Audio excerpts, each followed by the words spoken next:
I dedicated my life to our family business, but when my father retired, he handed everything to my unqualified sister instead. I'm 35 male, and for over a decade, my entire life revolved around the family business, the kind of business you're expected to grow up into. I sacrificed a lot, late nights, weekends, relationships, just to keep the gears turning, to make sure what my father had built didn't fall apart. In my head, it was all worth it. I was the son, the heir, the one who was supposed to take the reins when my father eventually retired. At least, that's what I thought. My father always talked about legacy, about how important it was to keep the family name strong in the industry. I bought into it. All those years, I never asked for more than what I earned. I worked for every cent, every bit of respect, and the idea that one day the company would be mine kept me going. But that day never came. It was last summer when my father officially stepped down.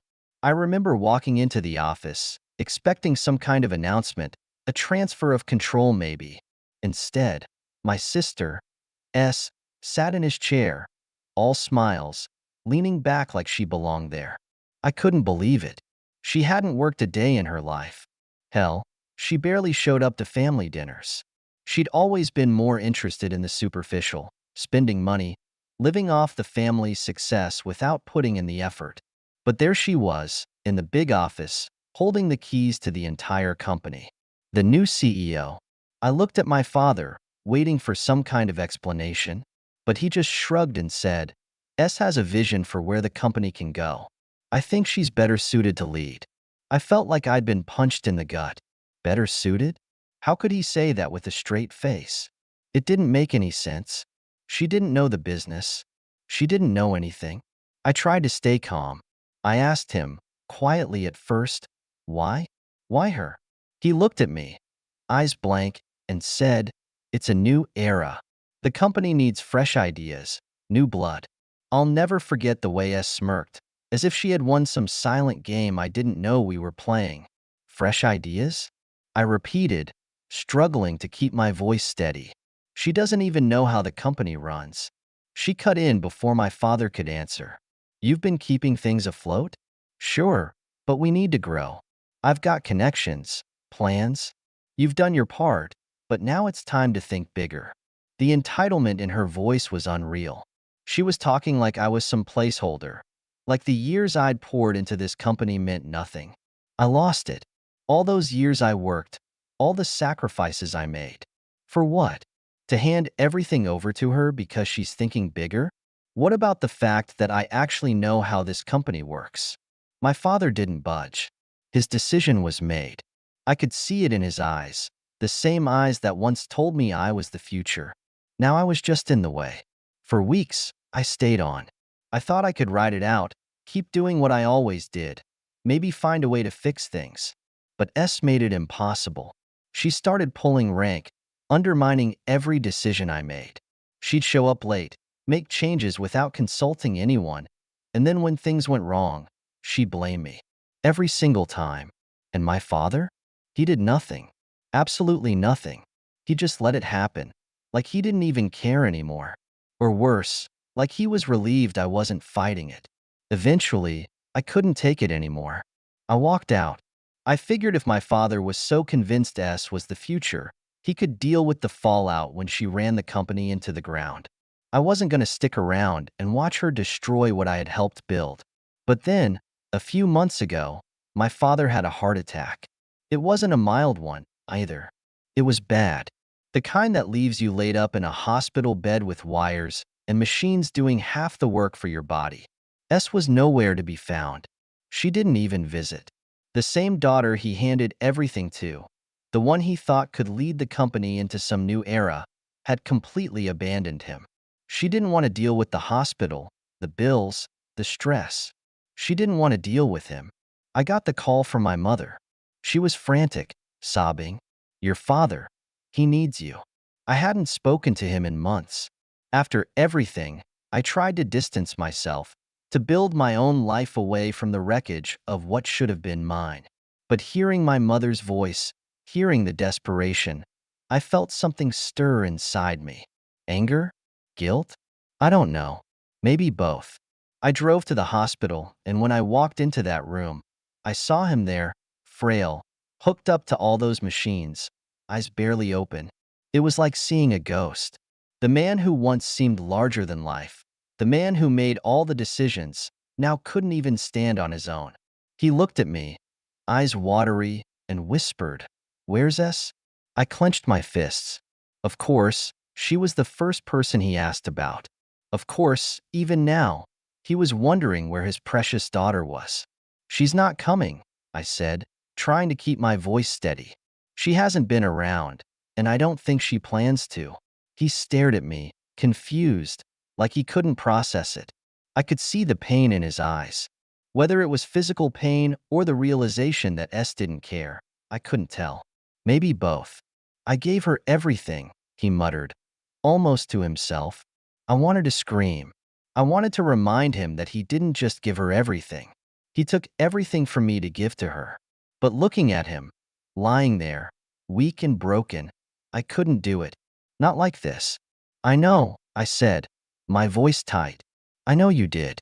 The days that followed were a blur of hospital visits and tense conversations. My mother was barely holding it together, and S remained MIA. The company, unsurprisingly, was in chaos. The company, unsurprisingly, was in chaos. Turns out S's big ideas weren't so great after all. Profits were down, employees were quitting, and contracts were falling through. Everything I had warned about was happening, but I wasn't in a position to care anymore. I had my own decisions to make. One night, after another long day at the hospital, my father finally broke. He looked at me with those tired, regret-filled eyes and said, "I made a mistake, didn't I?" I didn't answer right away. I just stared at him, the weight of the past year pressing down on me. "Yeah," I finally said. "You did." He nodded, a slow, painful nod. "Can you fix it? Can you help?" I couldn't believe he was asking me that. After everything, after handing my entire future to someone who couldn't care less, he was asking me to clean up the mess. I wanted to say no. I wanted to walk out of that hospital room and never look back. But something stopped me. Maybe it was the years of loyalty, the years of believing in the idea of family, or maybe it was just pity. Whatever it was, I couldn't leave him like that. "I don't know," I said honestly. "I don't know if I can fix it." Silence hung in the air between us, heavy and thick. He didn't push any further. Maybe he knew he didn't have the right to. Eventually, the hospital released him. He was weak, still recovering, but he was home. And so was I, at least for now. I stepped in, cleaned up some of the immediate disasters at the company. It wasn't easy, and it wasn't quick, but things started to stabilize. Estelle hadn't shown her face. One day, she did call. Well, not call me directly. She called our mother, probably expecting the usual guilt-free handout. But this time, our mother didn't cave. I don't know exactly what was said, but I do know that S didn't get what she wanted. Maybe that's when she realized that her new era wasn't going to happen without the hard work she'd never wanted to do. And then, just like that, she was out of the picture. No visits, no calls, no apologies. It's like she vanished as soon as things got tough. My father never admitted it outright, but I could see the realization weighing on him. He'd given her everything, and she gave him nothing in return.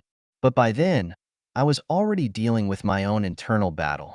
I could take control again, run the company the way I always had, rebuild what had been destroyed, or I could walk away for good, leave the mess behind, and start fresh. The company, my father, all of it.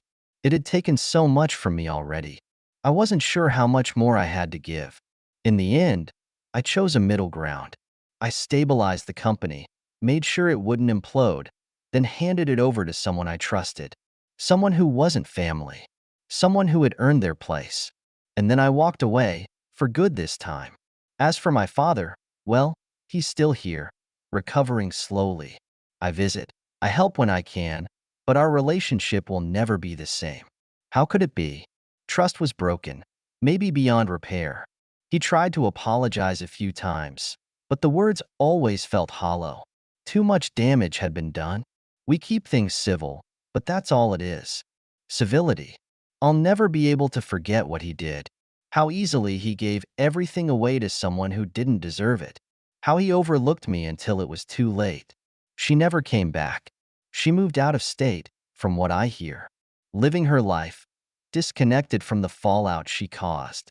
I doubt she thinks much about us, about the mess she left behind. Typical, really. And honestly, that's fine with me. The less I have to deal with her, the better. It's strange, but I've found a kind of peace in walking away. I've started a new business, something completely different. And it's small, but it's mine. No family ties, no expectations.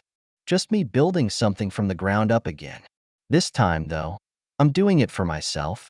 Looking back, I realize I spent years chasing validation from a father who never really saw me. Now, I don't need that anymore. I've learned that sometimes, walking away is the best thing you can do. For your sanity, for your future. So that's where I'm at. It's not the life I thought I'd have, but in a way, it's better. I'm free.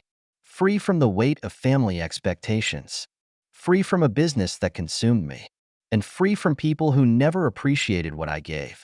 And to anyone reading this, remember, sometimes the best thing you can do is let go, even when it hurts. Thank you so much for listening to my story. If you have any thoughts, I'd love to hear them. So please leave a comment. Don't forget to like and subscribe if you want more stories like this one.